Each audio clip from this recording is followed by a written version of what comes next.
أعوذ بالله من الشيطان الرجيم. بسم الله الرحمن الرحيم. الحمد لله رب العالمين والصلاة والسلام على أشرف الأنبياء والمرسلين وعلى آله وصحبه أجمعين. رب اشرح لي صدري ويسر لي أمري واحلل عقدة من لساني يفقهوا قولي. اللهم افتح لنا قلوبنا في طلب العلم وارزقنا الإخلاص فيه والنشر به حتى يأتينا اليقين.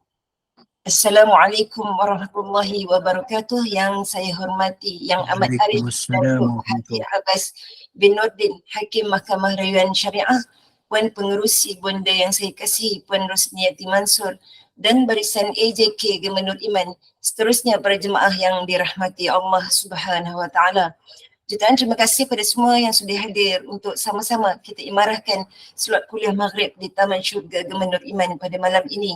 Istimewa malam ini, Gemenur Iman mengalu-alukan para jemaah untuk memenuhi sesi bersama YAA Datuk Haji Abbas untuk bertanyakan sebarang soalan yang berkaitan isu-isu di Mahkamah Syariah, termasuk pengurusan penangguhan atau kelewatan kes, kemudahan prasarana atau hal-hal di kaunter, isu berkaitan sikap atau layanan pegawai bertugas atau sebarang perkara berkaitan peguam syar'i. Dengan penuh hormatnya saya mempersilakan YAA Datuk Haji Abbas untuk memulakan majlis dengan umul kitab dan seterusnya memulakan kuliah kita malam ini. Tafadhal mashkura ya Ustaz. Bismillah. Al-Fatihah. A'udzubillahi minasyaitonirrajim. Bismillahirrahmanirrahim.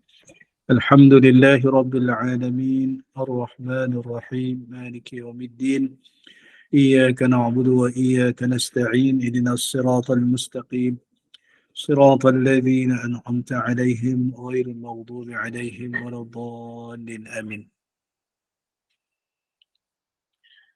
السلام عليكم ورحمة الله وبركاته. بسم الله الرحمن الرحيم الحمد لله رب العالمين وبه نستعين ولا حول ولا قوة إلا بالله العلي العظيم. سبحانك لا علم لنا إلا ما علمتنا إنك أنت العليم الحكيم ولا حول ولا قوة إلا بالله العلي العظيم. اللهم رب اشرح لي صدري ويسر لي أمري واحلل عقدة من لساني يفقه قولي.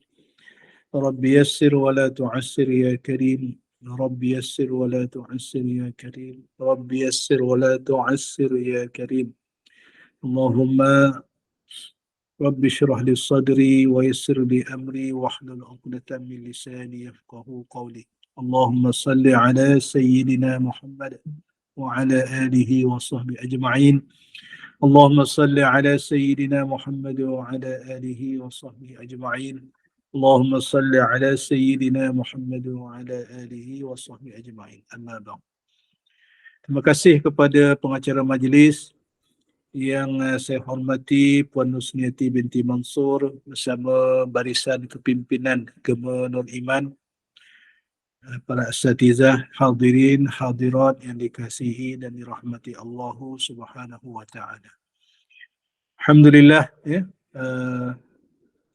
Marilah kita memanjatkan kesyukuran pada Allah Subhanahu wa taala ya.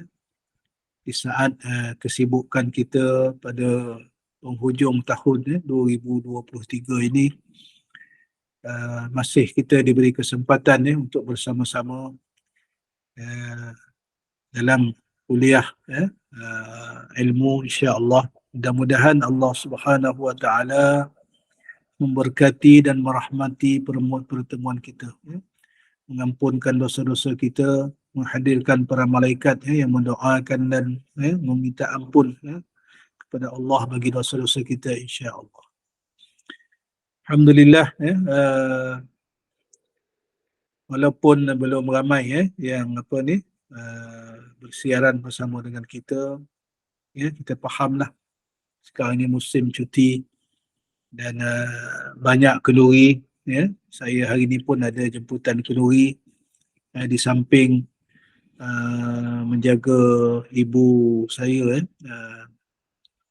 bawa keluar daripada ward setelah lebih kurang 9 hari 9 hari dimasuk ward dalam hospital di Kuala Pilah So dalam beberapa hari yang lepas pun memang itulah berulang alik lah. berulang-alik daripada Seremban ke Kuala Pilah, tengah hari ziarah di ward, kemudian berehat sekejap di kampung, kemudian lepas asar balik ziarah ke ward dan kemudian balik ke Seremban. Besok paginya pun begitulah, abang dalam beberapa hari bersama isteri saya lah, dan bergilirlah menjaga mak saya ni. Usia dia dah 87 tahun. Alhamdulillah Allah Ta'ala panjangkan umur mak saya ketika Allah Ta'ala mengambil arwah ayahanda saya seawal umur 59 tahun, lebih kurang 30 tahun yang dulu lah. 30 tahun dah arwah bapa saya meninggalkan kami lah. Tahun 1993. Tahun ni 2023 hujung, lebih kurang 30 tahun lebih lah beliau telah meninggal dunia. Tak apalah, Alhamdulillah. Syukur kepada Allah Subhanahu Wa Taala, sesiapa yang masih ada lagi ibu ataupun ayah, sebab doa ibu ataupun bapa ni insya-Allah mustajab, dan mungkin kejayaan kita pada hari ini adalah berkat doa ibu bapa kita.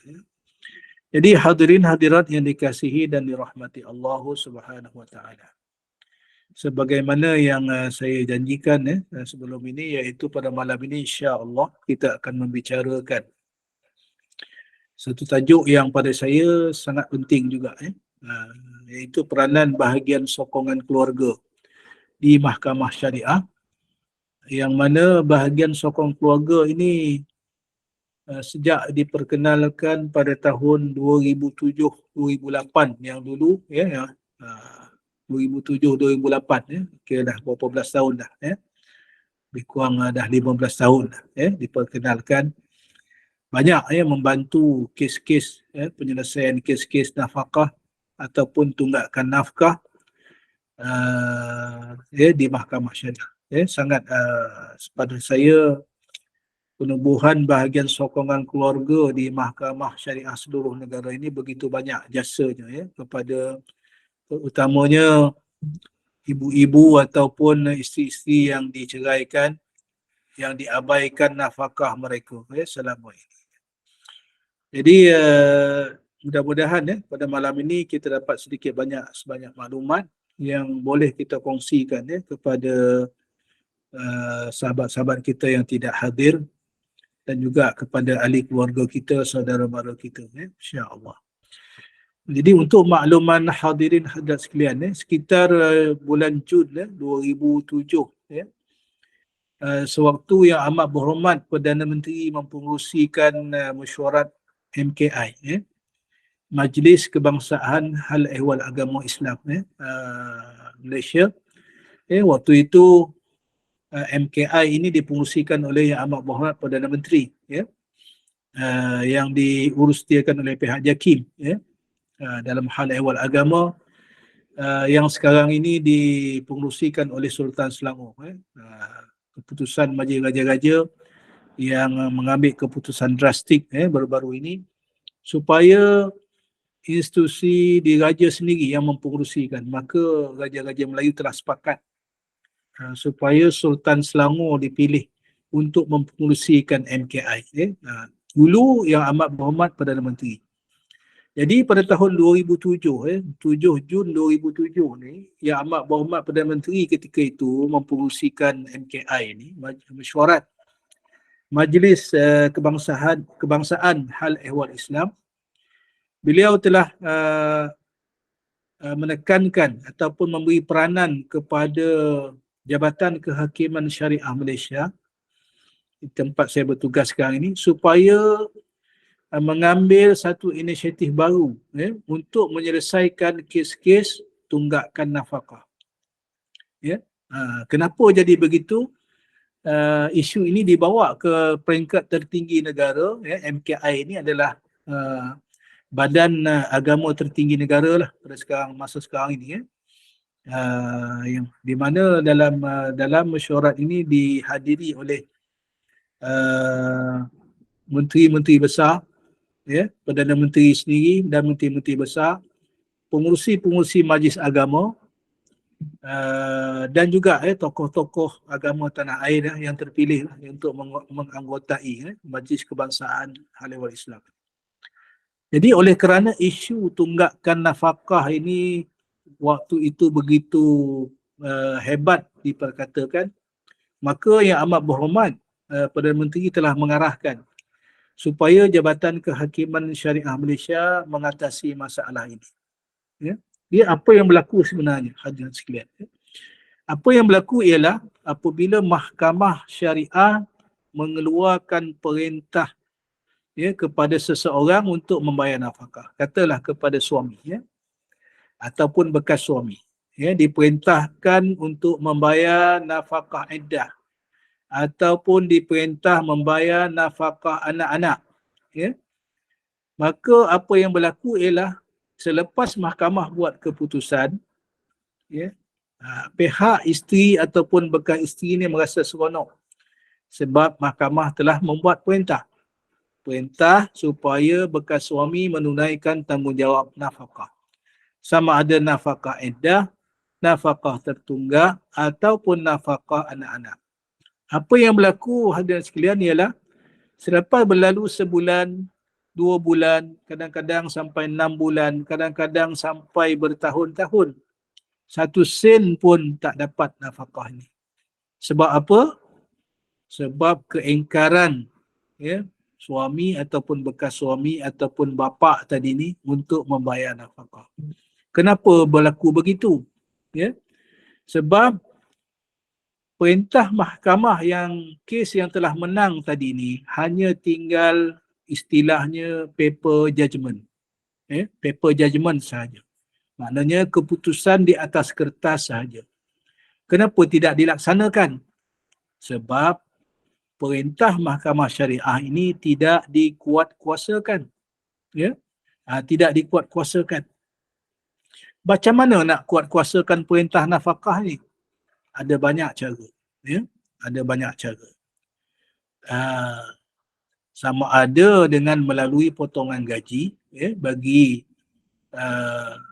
penghutang ini ataupun bekas suami ataupun bapa tadi ni, boleh dipotong gaji mereka. Yang kedua, boleh dirampas harta mereka dan disita dan dijual ataupun dilelong.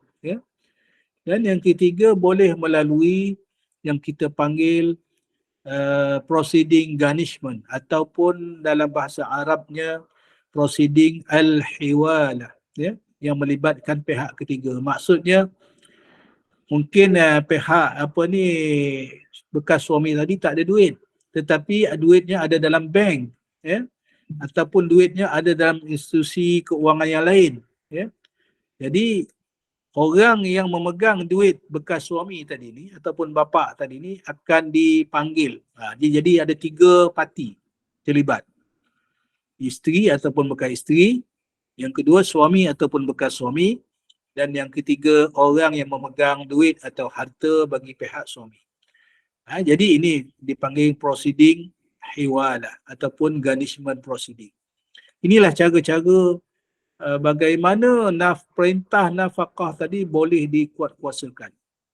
Jadi inilah datangnya cadangan daripada pihak kerajaan waktu ketika itu untuk menubuhkan bahagian sokongan keluarga, Family Support Authority dalam bahasa Inggerisnya, untuk membantu isteri-isteri ataupun ibu-ibu yang teraniaya tadi ni, tak dapat nafkah tadi, untuk mengejar ataupun mencari bekas suami ataupun bapa tadi ni supaya mereka menunaikan nafkah anak.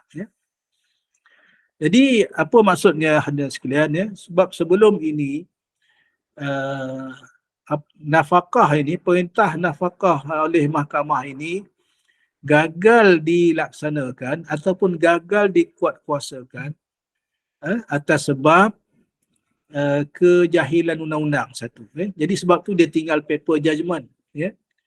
Dan mungkin ketika itu juga tak ramai orang yang mendapatkan khidmat guaman sebagaimana macam sekarang.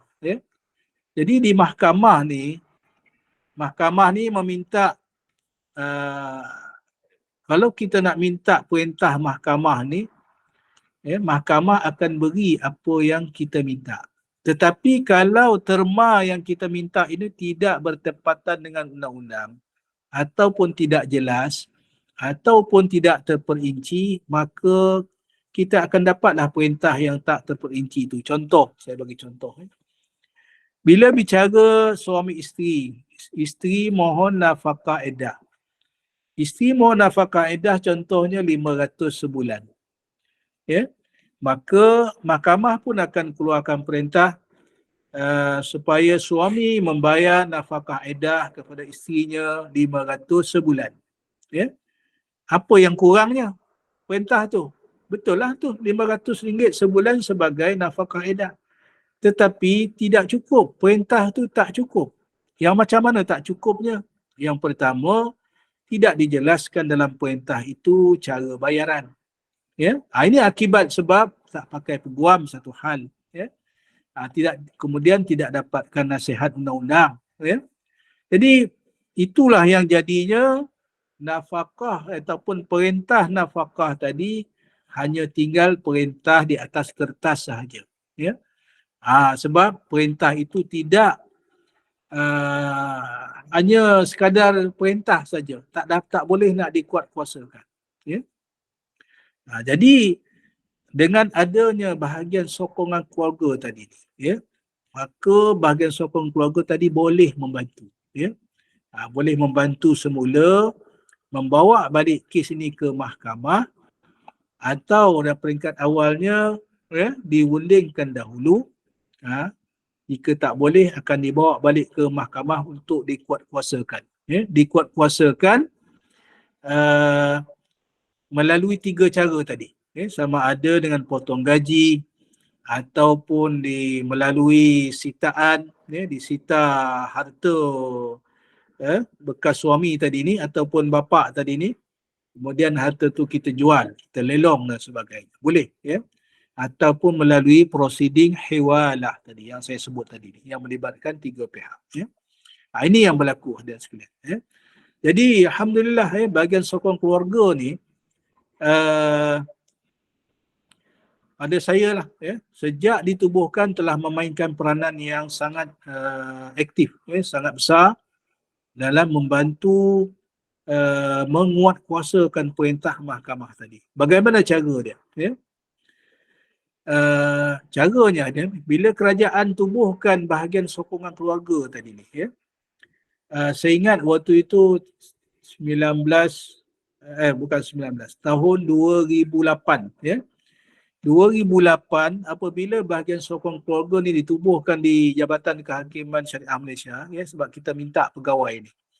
Alhamdulillah, ya, kerajaan telah meluluskan perjawatan waktu itu untuk bahagian sokong keluarga ni. Saya kira antara yang terbesar lah. Lebih kurang 100 orang lebih, saya ingat. Macam pegawai suluh juga, ya, yang ditempatkan di seluruh Malaysia, ya, di seluruh mahkamah syariah, ibu pejabat, ya, di negeri-negeri seluruh Malaysia. Di daerah-daerah tak adalah, ya. Di ibu negeri ataupun di mahkamah syariah negeri seluruh Malaysia, ya, di ibu pejabat setiap negeri, ya. Jadi satu negeri dapat 2 orang ataupun 3 orang pegawai bahagian sokongan keluarga, ya. Bagaimana bahagian sokongan keluarga ni berfungsi? Ya. Jadi saya sebutkan tadi, mahkamah keluarkan perintah. Ya. Kalau dulu berbulan-bulan, bertahun-tahun, ya, perintah nafkah ni tinggal perintah saja, perintah atas kertas saja. Jadi apabila ada bahagian sokongan keluarga ini yang kita telah war-warkan perkhidmatannya ke seluruh negara, tak payah tunggu berbulan-bulan. Ya. Kalau sebulan pun perintah nafkah ni tak berjalan, maka bolehlah cepat-cepat datang ke mahkamah di ibu pejabat, berjumpa dengan unit bahagian sokongan keluarga ini, bahagian sokongan keluarga ini. Maka pegawai di bahagian sokong keluarga ini akan terus daftarkan kes dan terus berusaha mencari mencari mencari apa ni bekas suami atau bapa yang culas membayar nafkah tadi ni. Sekejap ya.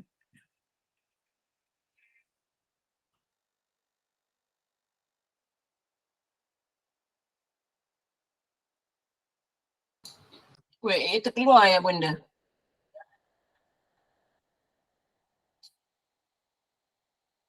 Ya, macam terkeluar tadi meninggalkan mesyuarat. Dia ada lain masalah lain juga ke kat kampung tu ke. Sebentar-sebentar kita tunggu masuk. Ustaz kat kampung ke? Ya. Tengah Ustaz jaga kat Kuala Pilah. Tadi Ustaz terkeluar ke line ada problem? Tak dengar, Ustaz tak buka tu, tak buka mic. Okey. Okey. Boleh ya? Boleh ni, alhamdulillah. Okey, minta maaf. Kita sambung balik ya. Jadi saya ulang balik semula. Bagaimana bahagian sokongan keluarga ini berfungsi. Ya. Jadi sekarang ini sejak bahagian sokongan keluarga ni ditubuhkan, berlaku keingkaran membayar nafkah. Katalah sebulan sahaja pihak suami ataupun bekas suami ataupun bapa ni tak bayar nafkah walaupun mahkamah dah keluar perintah. Walaupun baru sebulan dia tak bayar, terus boleh bawa buat aduan ke bahagian sokongan keluarga. Bahagian sokongan keluarga ni akan buka fail, pegawai berkenaan akan cari bekas suami tadi ni yang gagal bayar nafkah ini walaupun ke seluruh Malaysia. Bagaimana mereka mencari? Dengan macam-macam cara. Ya. Kadang-kadang apabila yang jadi isu sebab tak bayar nafkah ni, mereka ni gagal dikesan. Ya.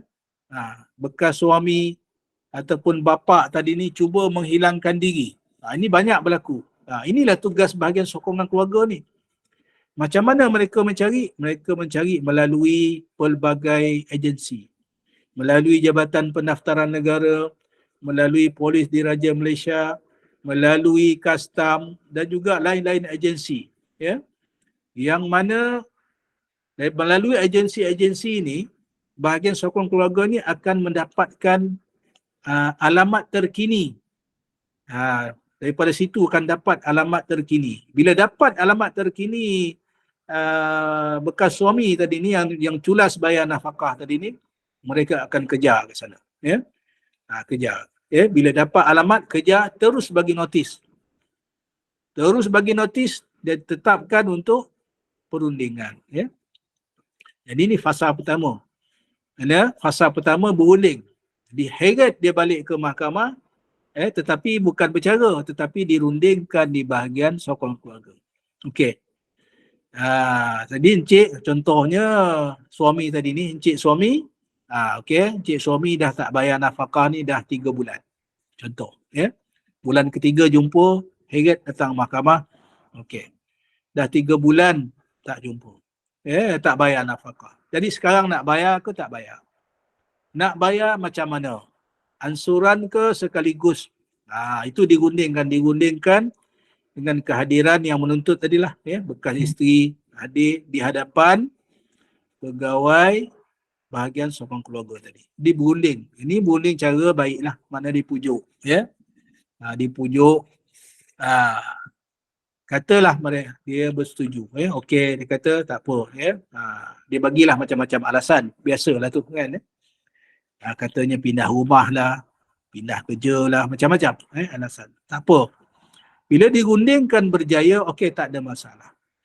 Kalau dirundingkan tidak berjaya, ya, tidak berjaya, maka kita akan bawa kes ini balik naik ke mahkamah, ya.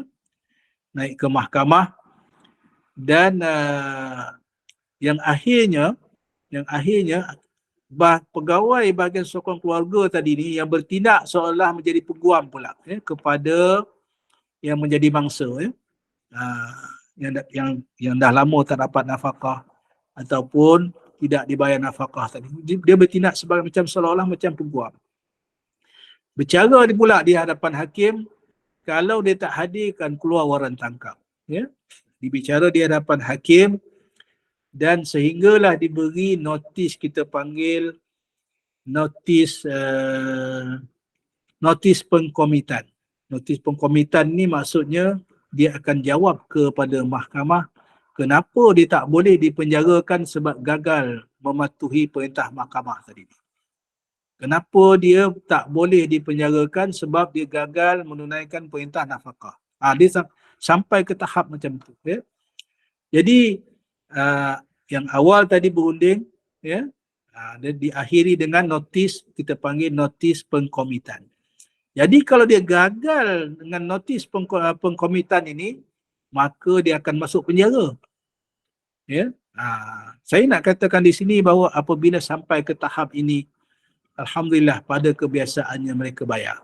Ya, sebab mereka takut, ya, bila dengar penjara, nak masuk penjara ni, ya, mereka memang akan bayar. Ya. Waktu tu ada pula duit dia. Ya. Cuma saya ingat pengalaman BSK ni, bahagian sokong keluarga ni, jarang sekali lah berlaku yang sampai masuk dalam penjara. Ya. Jadi alhamdulillah. Ya. Saya sebut tadi yang contoh tadi sampai 3 bulan. Ada juga kes yang cari sampai 6 bulan. Ya, pegawai kita bahagian sokong keluarga ni mencari, ya, hamba Allah ni kadang sampai 6 bulan, kadang sampai setahun. Ya, kadang pergi cari waris dia. Ini yang dibuat, ada masa kadang-kadang sampai setahun lebih, ya, baru jumpa. Bila sampai setahun lebih, kadang-kadang hutang nafkah ni dah tertunggak berpuluh-puluh ribu. Ya.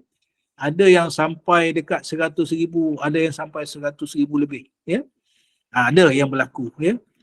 Dan alhamdulillah, ya, saya ingat banyak jugalah kejayaan bahagian sokong keluarga ni. Ada yang bayar sekaligus 90,000, ada yang bayar sekaligus 70,000, ada kes. Ya. Dan contoh-contoh kejayaan ni biasanya kita war-warkan lah. Ya. Kita war-warkan kepada seluruh mahkamah syariah di seluruh Malaysia. Ya. Kejayaan-kejayaan ni kita kongsi bersama dengan pegawai-pegawai bahagian sokong keluarga di lain-lain negeri, ya, untuk memberikan semangat. Ya. Jadi hadirin sekalian, saya nak katakan di sini bahawa pegawai bahagian sokong keluarga ni dia seolah-olah kadang-kadang tu bertindak macam perisik lah. Ya.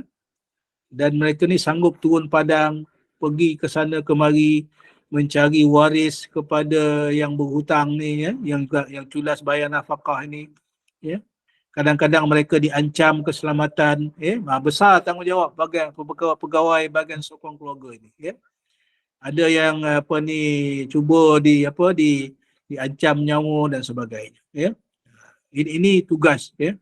Walau bagaimanapun alhamdulillah, setakat hari ini saya boleh katakanlah kejayaan bahagian sokong keluarga ni pun tak kurang juga daripada kejayaan majlis suluh di mahkamah syariah. Walaupun peratus dia rendah sedikit, ya,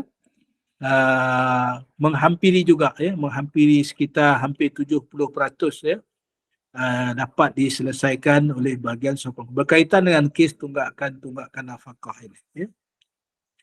Jadi saya ingat itu antara yang saya boleh kongsikan, dengan apa yang fungsi ataupun peranan yang dibawa, yang dimainkan oleh bahagian sokongan keluarga di mahkamah syariah. Jadi itu cerita sekarang. Ya. Kemudian untuk masa hadapan, saya ada berbincang dengan beberapa orang, termasuk beberapa profesor di universiti. Ya. Bagaimanakah bahagian sokongan keluarga ini boleh membantu orang awam, ya, yang berurusan di mahkamah syariah. Ya. Terutama pasangan-pasangan yang bercerai dan sebagainya. Ya. Jadi sewaktu saya berbincang dengan salah seorang profesor di Universiti Islam Antarabangsa, dalam satu program, kami diberi ilham oleh Allah SWT supaya bahagian sokongan keluarga ini diperluaskan, ya. Bukan setakat nak menguatkuasakan nafkah, tetapi mungkin boleh juga diluaskan dalam kes-kes yang lain, ya. Jadi alhamdulillah yang terbaru bukan setakat nafkah iddah, nafkah tertunggak, nafkah anak, penguatkuasaan nafkah oleh bahagian sokongan keluarga ini telah pun diperluaskan kepada tuntutan muta'ah, ya, tuntutan muta'ah iaitu sagu hati perceraian, ya, telah diperluaskan. Yang terbaru juga, ya, cadangan kami lah akan datang insya-Allah. Dan saya pun telah sebutkan kepada Yang Berhormat Menteri, ya, Yang Berhormat Menteri Agama kita, iaitu mungkin bahagian sokongan keluarga ini boleh kita perkasakan lagi peranannya, iaitu untuk membantu, ya, membantu termasuklah memberi nasihat, memberi kaunseling, ya, kaunseling kepada pasangan-pasangan yang telah bercerai, ya. Perasan saya tadi azan, ya, sedang berkumandang. Saya sekejap, ya. Saya berhenti sekejap.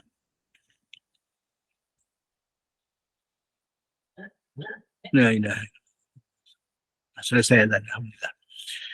Jadi bagaimana hadirin sekalian, mana cadangan yang terbaru ni, ya. Cadangan yang terbaru ni insya-Allah kita akan mungkin ambil sedikit masa, ya. Kita nak cadangkan kepada pihak kerajaan, ya, supaya bahagian sokongan keluarga ini ditambah baik, ya, ditambah baik, diperkasakan, ditambah pegawai dia supaya dapat membantu, ya, termasuklah golongan profesional, ya, dimasukkan dalam bahagian sokongan keluarga ini, iaitu untuk membantu pasangan yang berhadapan dengan kes di mahkamah. Contoh orang nak berhadapan dengan kes di mahkamah ini, orang-orang yang tak ada peguam, siapa yang nak tolong mereka, ya. Jadi ini salah satu fungsi bahagian sokongan, Family Support Authority. Nama pun Family Support Authority. Kita nak cadangkan, yang saya bincangkan dengan salah seorang profesor di UIA, kita nak cadangkan kepada kerajaan supaya pihak-pihak yang berurusan, ya, kes di mahkamah syariah ni, terutama dalam kes-kes perceraian, iaitu diberi sokongan nasihat undang-undang. Itu yang pertama. Yang kedua, diberi sokongan iaitu nasihat di segi kaunseling dan psikologi, ya, psikologi. Sebab orang yang ada kes di mahkamah ini, di mahkamah syariah ini memang akan berdepan dengan masalah psikologi, ya, dengan kemurungan dan sebagainya. Maklumlah, ya, rumah tangga yang dibina berpuluhan tahun, bercerai, anak kecil-kecil lagi, ya. Dan sewaktu saya ingat ada salah seorang sahabat saya, salah seorang panel JAKIM, dalam kaunseling ini, pernah minta pandangan saya, ya. Bila yang ketika mana lagi yang sesuai, ya, supaya orang Islam ini diberi kaunseling, ya. Sebab di JAKIM telah diterbitkan satu modul yang kita panggil modul kaunseling syar'i, ya, bagi membantu pasangan-pasangan berkahwin, ya. Saya katakan pada beliau, sebenarnya yang lebih memerlukan kaunseling ini adalah pasangan yang bercerai, terutama pihak isteri lah, ya. Sebab apabila seseorang isteri ini diceraikan, kalau dia ada kerjaya, mungkin kesan atau efek negatif itu mungkin kurang sedikit lah, ya. Ini pandangan saya, ya, mungkin kurang sedikit sebab dia ada kerja, dia ada duit, ya, dia ada kedudukan, dia ada harta untuk dia bergantung, ya. Tetapi bagi pasangan isteri yang diceraikan, yang tak ada kerja, ya, tak ada kerja, anak kecil-kecil, ya, bekas suami pula tak bekerja, culas nak bayar nafkah dan sebagainya. Jadi ini isteri yang bercerai dalam keadaan begini akan menghadapi tekanan mental yang sangat dahsyat, ya. Sangat dahsyat sebab dahlah tak ada duit, kan. Anak pula nak makan dan sebagainya. Suami dah ruyup dah, dah menghilangkan diri, dah bercerai, dah menghilangkan diri, entah ke mana, nafkah pun siapa tak bagi, Jadi pasangan-pasangan begini, saya dan profesor yang berkenaan, kita nak cadangkan kepada pihak kerajaan, inilah peranan bahagian sokongan keluarga yang sepatutnya dimainkan masa sepatutnya sekarang lah, Tetapi oleh kerana bahagian sokong keluarga ni sekarang ini terhad pegawai dia.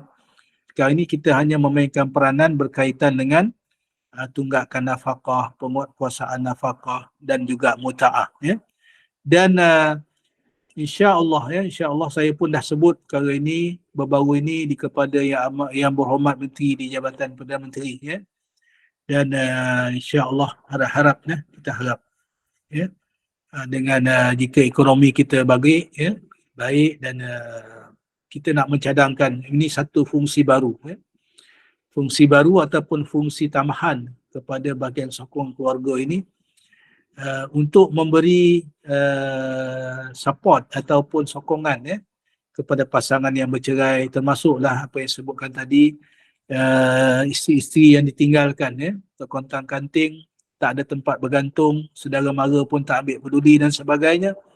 Golongan ini memerlukan sokongan yang sewajarnya, daripada pihak berkuasa. Inilah insya-Allah peranan yang akan dimainkan oleh bahagian sokongan keluarga ini nanti, insya-Allah. Kita harap pihak kerajaan dapat menerima cepat cadangan ini dan dapat dikuatkuasakan. Wallahu a'lam, insya-Allah. Jadi hadirin sekalian, saya ingat bahagian berkaitan dengan bahagian sokong keluarga ni saya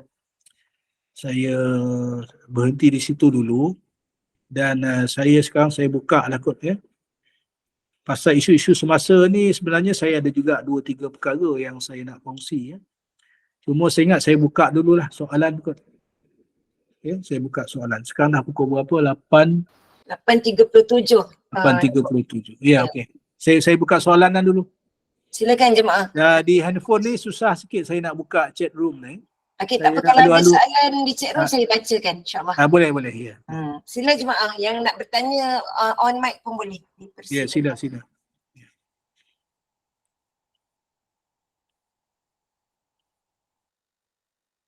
Ada sebarang soalan tak?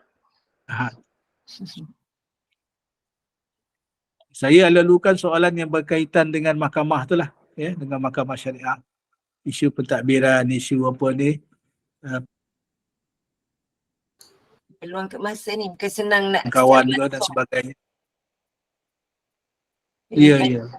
Mungkin on behalf orang yang memerlukan bantuan ke nak tolong tanya, silakan. Ya. InsyaAllah. Yang mana saya boleh jawab, saya jawablah. Assalamualaikum. Waalaikumsalam warahmatullahi. Ni Puan Maimunah ni. Lama Sila. saya tidak bertanya ya. Saya agak ketinggalan kerana kalau sibuk hari ini pun sibuk dengan cucu saya. Ya. Sila. Saya sangat bersyukur ya. Ruangan ini memberi sedikit menunjuk cara pada mereka yang memerlukannya. Tetapi ada juga disadvantage, di mana kerana mungkin itu terdedah Puan Maimunah. Puan Maimunah. Suaranya tak berapa clear. Ya, sama. Saya pun tak dapat tangkap soalan. Ya. Sekarang bagaimana? Okey, sikit kot rasa. Dia tenggelam timbul lah Puan Maimunah. Masih macam tenggelam timbul. Saya pergi atas. Ya, cuba cari tempat lain dulu Puan. Ya, saya naik atas ke rumah. Bagaimana di sini? Okey. Cuba. Sila. Lebih jelas. Okey, sila. Ya. Saya mengucapkan terima kasih ya kepada pihak penganjur. Juga berbanyak-banyak terima kasih pada yang Arif kerana sudi meluangkan masa dan ini satu idea yang baik ya. Tetapi saya rasa kerana situasi ini agak tidak private. Tidak ada tak berapa jelas lah Puan. Tak berapa jelas. Macam mana sekarang? Dia putus-putus. Ya, suara Puan Maimunah putus-putus. Puan, kalau dapat Puan type di chat room boleh saya bacakan? Kalau itu nanti minggu depan saya kena type. Dah tenggelam timbul lah Puan Maimunah. Suara. Apalah, tak apa. Begitu kita tangguh dulu ya. Ya. Assalamualaikum. Atau Terima kasih nanti Puan. Puan boleh message mana-mana AJK untuk kita bawa soalan minggu depan insyaAllah. Boleh insya-Allah. Ya. Ya, terima Okey, yang kasih lain? banyak. Assalamualaikum. Waalaikumsalam warahmatullahi wabarakatuh. Sila Puan yang nak bertanya. Ya. Assalamualaikum Ustaz. Waalaikumsalam. Ya, Puan Nurmalah sini. Macam mana kalau setengah pasangan tu dia menghadapi nak katakan tekanan, boleh juga tekanan stres. Ya. Sebab seorang perempuan tu kan biasa kan jiwa dia kan seorang jiwa yang lembut, jiwa-jiwa yang macam berlemah lembut. Ya. Mendapat pasangan yang selalu pasangan tu macam garang, suka Ya. penampar, terajang apa semua. Bila kalau boleh dia macam mana nak kata dia nak melarikan diri daripada keadaan tu tak boleh. Tapi dia jadi seorang yang macam tak nak mendekati macam suami lah senang cerita sebab dia takut. Dia macam trauma tau. Dia jadi trauma, kejadian tu bermula semula. Jadi dia jadi macam suka menyendiri apa semua. Adakah Ustaz yang nak counselling untuk mengatasi masalah ni supaya jiwa dia tu kembali normal semula? Okey. Terima kasih Ustaz. Terima kasih sama ya. Terima kasih kepada Puan Nurmalah lah. Ini saya ingat bukan isu baru lah apa yang Puan Nurmalah sebut ni ya. Penderaan dalam rumah tangga ni berlaku sepanjang masa. Ya. Yang saya ingat dulu yang berhormat menteri ketika sebelum menjadi menteri pun ya. Suatu masa PKP ya. Beliau ada buat statement dalam surat khabar dan kepada media berlakunya keganasan rumah tangga yang lebih banyak kes sewaktu PKP sebab mungkin tekanan terkurung di dalam rumah dan sebagainya waktu itu. Sebenarnya bukan waktu PKP saja. Sepanjang masa banyak berlaku. Saya ingat semasa kita membicarakan kes-kes fasah, saya pun ada kongsikan beberapa pengalaman saya di Mahkamah Syariah. Kes-kes penderaan kepada isteri yang berlaku. Sebab itu hadirin hadirat sekalian, kena ada ilmu berkaitan sedikit sebanyak lah, berkaitan dengan undang-undang. Tak dinafikan apa yang Puan Nurmalah sebut tadi ni, trauma yang dihadapi oleh seseorang isteri yang dipukul, yang didera, memang berlaku. Tetapi yang yang kita rasa kesian ni sebab isteri ni masih bertahan lagi. Dia sanggup bertahan, sanggup dipukul, tetapi dia tidak mau mengadu ke mana-mana. Tak mau mengadu ke mana-mana. Ini satu masalah yang sukarlah pada saya. Sukar sebab kita nampak dia macam okey. Tetapi sebenarnya memang tak okey. Dan orang luar pula tak tahu. Orang di sekeliling, jiran dan sebagainya tak tahu apa yang berlaku. Inilah yang pentingnya hadirin sekalian, hubungan kekeluargaan.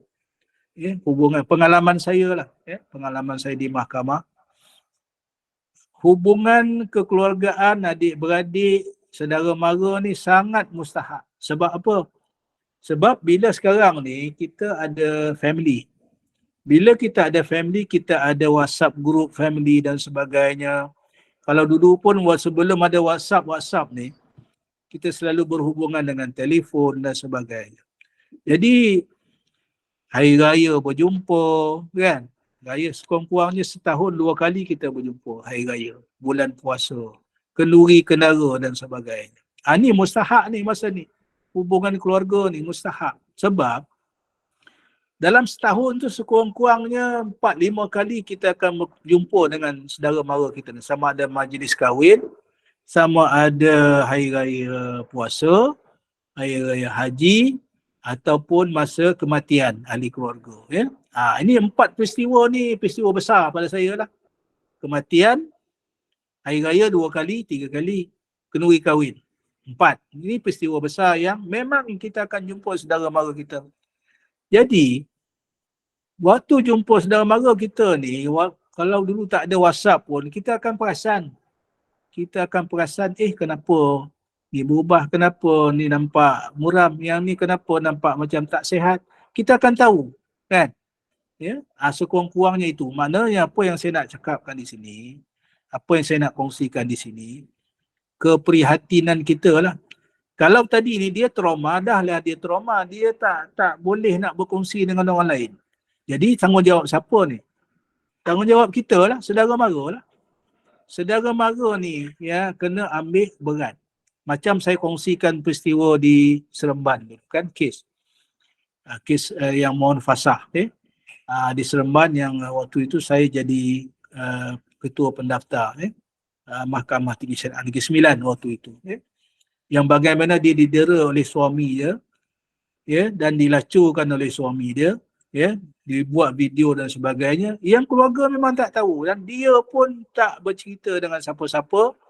Tetapi akhirnya bila adik dia ke ataupun kakak dia, dia tak ingat yang tu, datang rumah dia tengok adik dia dah kurus kering, dah kurus kering, dah terlampau menderita, barulah dipaksa barulah adik tu cerita, dan terus buat report polis, jadi ini yang Puan Nurmala sebut tadi ni, ini cara-cara lah yang saya nampak dalam yang pengalaman saya, bagaimana kita nak membantu ni, membantu.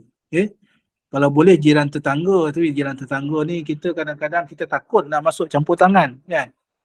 Ataupun kita rasa malu nak campur tangan, rumah tangga orang, walaupun jiran, jadi yang paling pada saya lah, yang paling berkesan ialah saudara mara, ahli keluarga sendiri, sebab ahli keluarga sendiri ni akan perasan, kita akan perasan adik-beradik kita, ipar-duai kita, saudara mara kita waktu jumpa kenduri kenara, hari raya, kematian tadi ni. Kita akan perasan. Dari situ kita boleh ni lah, jadi kita kena ada maknanya sayangkan family tu, keprihatinan, ambil berat pada apa yang berlaku. Dari situ insya-Allah kita boleh atasi masalah. Sebab memang yang kuat kalau macam kita hilang hormat pada dia tu, kita rasa berdosa tak kalau dengan tindakan dia tu kita pun hilang hormat pada dia? Kita rasa berdosa ke Ustaz perbuatan kita tu? Okey. Saya nak sambung yang tu sebenarnya tadi tu. Yang berkaitan. Okey. Sekarang ni apabila berlaku penderaan oleh suami ni, memanglah isteri tu akan hilang rasa hormat, apabila dia rasa dia sepatutnya orang ini melindungi dia, suami ini melindungi isteri. Bila suami ni gagal melindungi isteri, dah tentulah isteri akan rasa hilang hormat, isteri tadi ni memberontak dan sebagainya. Apa yang saya nak kongsikan di sini ialah ada kes yang macam tadi tu dia terlampau bersabar. Walhal Islam memberi jalan keluar. Sebab itu dibenarkan perceraian. Walaupun perceraian itu perkara yang paling dibenci oleh Allah Ta'ala. Perkara halal yang paling dibenci oleh Allah Ta'ala, bercerai. Tetapi Islam memberi jalan keluar. Dibenarkan bercerai, dibenarkan menuntut fasah, dibenarkan menuntut cerai taklid, dibenarkan menuntut tebus talak. Ini semua kita dah bicarakan sebelum ni, kan? Jadi kadang-kadang saya pun rasa heran jugalah. Rasa heran dan pelik setengah yang orang ni dah didera bertahun-tahun, bertahun-tahun macam kes yang saya kongsikan tadi ni, bertahun-tahun didera. Separuh tu lebih daripada 10 tahun, berbelas tahun, puluhan tahun, didera oleh suami tetapi dia masih bersabar lagi. Pada saya tak sepatutnya berlaku begitulah, sebab penderaan oleh suami kepada isteri satu kezaliman. Kezaliman ini dalam hadis Nabi sebut unsur akhaka akhaka zaliman atau mazlum kan, dalam hadis Nabi. Nabi sebut kena tolong saudara kamu yang berlaku zalim ataupun yang dizalimi. Dua-dua kita kena tolong. Orang yang zalim ni, yang memukul ni pun kita kena tolong dia juga. Kita kena berhentikan kezaliman dia. Kita kena paling kurang kena nasihatkan dia. Kalau kita tak berupaya, kena report lah. Sebab itu apabila berlaku keganasan rumah tangga, sepatutnya dibuat report polis. Ya? Sepatutnya dibuat report polis. Sama ada yang mengancam nyawa, yang dah pecah berdarah, sepatutnya direport polis. Ya? Perkara ni walaupun nanti tak bawa kes mahkamah pun, tetapi report polis ni mustahak. Ya? Tapi bila report polis yang melibatkan keganasan rumah tangga sekarang ni biasanya setengah-setengah kes lah. Ya? Biasanya polis akan ambil tindakan lah.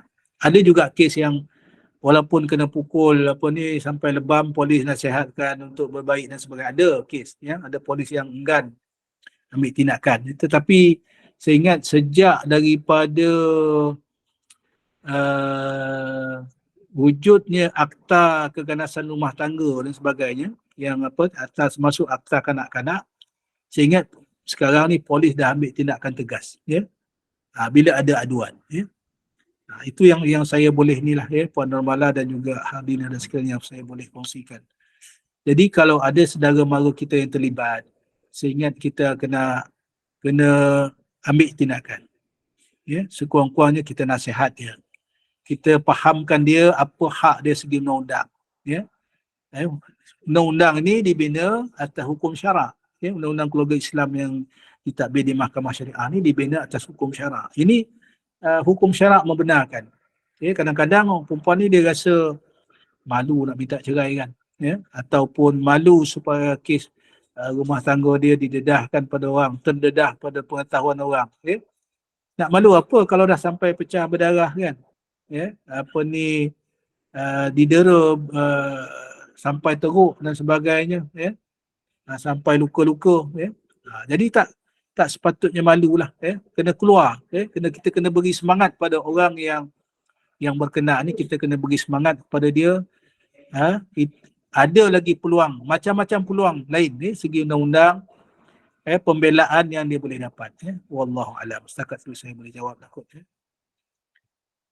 Ustaz, Assalamualaikum.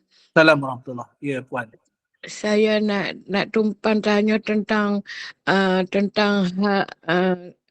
atau saya ada mak, saya ada kakak, satu mak bapa lain lah. Lepas tu bapa saya meninggal.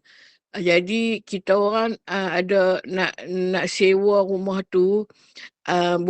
Dia dapat tak pasal rumah tu nama bapa saya, tapi bapa ni bukan bapa dia, bapa tiri dia lah. Saya satu mak dengan bapa lain dengan dia lah. Dia berhak tak dapat, kita orang nak sewa rumah tu, kita nak kutip duit, boleh bagi tak kat dia, ataupun kena minta persetujuan kakak-kakak adik-adik saya ni. Terima kasih Ustaz. Ya, siap Puan. Tak apa tangkap soalan tadi ni. Rumah siapa? Rumah bapak saya, mak saya dah meninggal. Lepas tu bapak saya ada, lepas tu bapak saya duduk situ. Bapak saya kahwin, ada makcik lah. Lepas bapak saya meninggal, kita rumah tu makcik tak duduk, makcik balik duduk kampung. Jadi rumah tu kita nak sewa. Jadi ada orang nak sewa, jadi kutupan duit sewa tu, saya ada kakak, satu mak bapak lain. Jadi dia perlu kalau dapat duit tu, ataupun saya kena tanya persetujuan adik-beradik yang satu bapa satu mak ni dulu. Terima kasih Ustaz. Bapak ni hidup lagi? Bapak saya dah meninggal. Ya. Okey, ini soal pusaka lah ni, ya. Jadi dalam kes ni, ini rumah arwah bapa, ya. Dah salin nama belum? Dah salin. Nama siapa? Nama bapa. Tapi dari pesaka kami tak salin apa. Di rumah tu kita orang sewa rumah tu pakat ambil lah duit. Itu je. Kita orang satu mak satu bapa ni dah berpakat. Bulan ni kawan ambil, bulan ni kawan ambil repair. Rumah tu kita orang repair. Pakat repair. Itu pun okey. Terima kasih. Yang- Bagus soalan ni.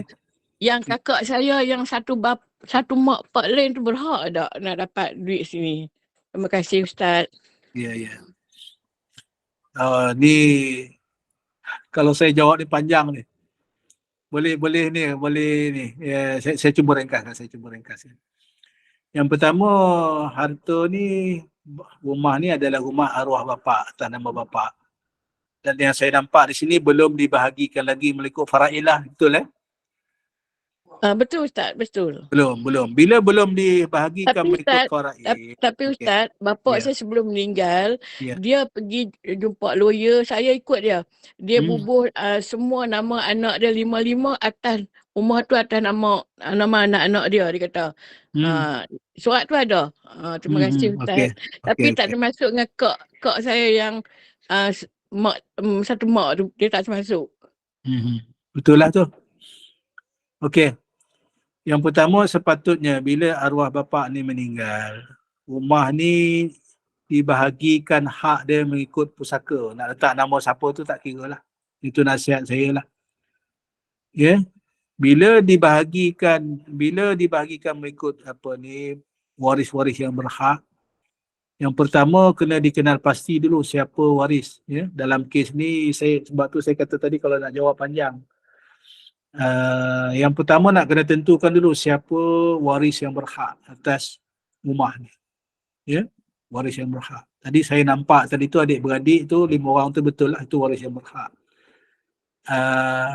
Kakak yang satu mak bapa lain ni sama dia berhak atau tak berhak, sekali tengok macam tak ada hak. Ya. Sekali tengok dengan tak ada. Cuma kalau rumah tadi ni diperoleh oleh bapa dengan isteri pertama tadi ni, ya, rumah itu bila bercerai, hak mak tadi ada sebagai ada 2 hak. Hak status pencarian, yang kedua hak sebagai pusaka. Ya. Jadi kalau satu mak lain bapa tadi kan, jadi dia sangkut dekat situ tu. Ya, sebagai maknanya harta pencarian bahagian mak tadi ni. Ya, dia satu mak kan, satu mak. Kalau maknanya ada bahagian harta pencarian mak tadi ni, ya, ada bahagian dia tetapi tidak dibahagikan ataupun tidak dituntut, ya, itu kat situ ada sangkut hak satu adik-beradik satu mak bapak lain tadi ni. Ya. Sebab bahagian harta pencarian mak tu dia akan jadi pusaka, maka anak satu mak tadi ni dia ada hak untuk mewarisi bahagian mak dia. Ya. Bahagian mak tadi ni sebagai pusaka. Jadi sebab fakta ni panjang, saya tak boleh nak jawab malam ni lah. Ya. Dia yang paling mudah ni dalam bab pusaka ni kena depan berdepan. Saya boleh lukis gambar rajah ni tu. Siapa waris yang berhak, siapa yang terdinding dan sebagainya. Mudah. Ya. Jadi saya ingat saya jawab ringkas begitu dulu. InsyaAllah dalam kuliah akan datang kita bincang lebih detail. Boleh ya? Dah pukul 9 ya? Boleh Ustaz. Boleh. Ustaz. Terima kasih Ustaz. Sama. Jadi hadirin sekalian, saya ingat saya mohon berhenti di sini dulu sebab saya sekejap lagi dan nak solat Isyak dan bertolak balik ke Seremban. Nanti jauh malam sangat pula. Ya. Saya mohon maaf lah ya, yang baik daripada Allah Subhanahu Wa Taala, kelemahan dan kekurangan daripada diri saya sendiri. Saya mohon maaf. InsyaAllah Januari nanti yang kita start balik kuliah, InsyaAllah kita start dengan kuliah harta pusaka insya-Allah. InsyaAllah. Qul qawli hadza astaghfirullah li wa lakum. Assalamualaikum warahmatullahi wabarakatuh. Saya serah semula kepada pengacara majlis. Alhamdulillah, jazakumullah khairan katsira jazak yang amat arif Datuk Haji Abbas atas semua perkongsian dan penyelesaian pada beberapa soal jawab yang diajukan oleh jemaah pada malam ni tentang isu-isu yang berkaitan di Mahkamah Syariah. Alhamdulillah, moga menjadi panduan dan penambahan ilmu pada kes-kes yang dihadapi. InsyaAllah kita akan bersama yang amat arif lagi pada minggu ketiga dan keempat untuk menyambung kupasan tentang tajuk malam ini. Saya minta izin yang amat arif untuk mewar-warkan sedikit untuk kuliah kita pagi esok. Ya, sila. Sempena tahun baru, kita teruskan juga perjalanan kitab hikam kita dalam kuliah subuh. Sebelumnya kita macam biasa rutin membaca surah Yasin bersama Al-Fadhil Ustaz Ilin Aminin bin Muhammad Saleh pada jam 6.45 pagi esok. Esok sama-sama kita imarahkan Taman Syurga Gemah Nur Iman dengan bacaan Yasin bersama Al-Fadhil Ustaz.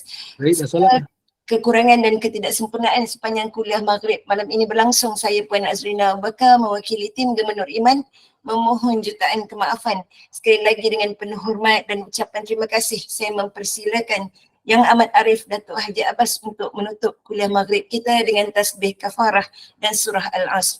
Saya sudahi dengan wabillahi taufiq wal hidayah. Wassalamualaikum warahmatullahi wabarakatuh. Dipersilakan Yang Amat. Bismillahirrahmanirrahim. Alhamdulillahirabbil alamin wassalatu wassalamu ala asyrafil anbiya'i wal mursalin wa ala alihi wa sahbihi ajma'in. اللهم فقهنا في الدين وعلمنا التأويل واهدنا صراطك المستقيم. اللهم ربنا زدنا علما وارزقنا فهما. ربنا آتنا في الدنيا حسنة وفي الآخرة حسنة وقنا عذاب النار. وصلى الله على سيدنا محمد. الحمد لله رب العالمين.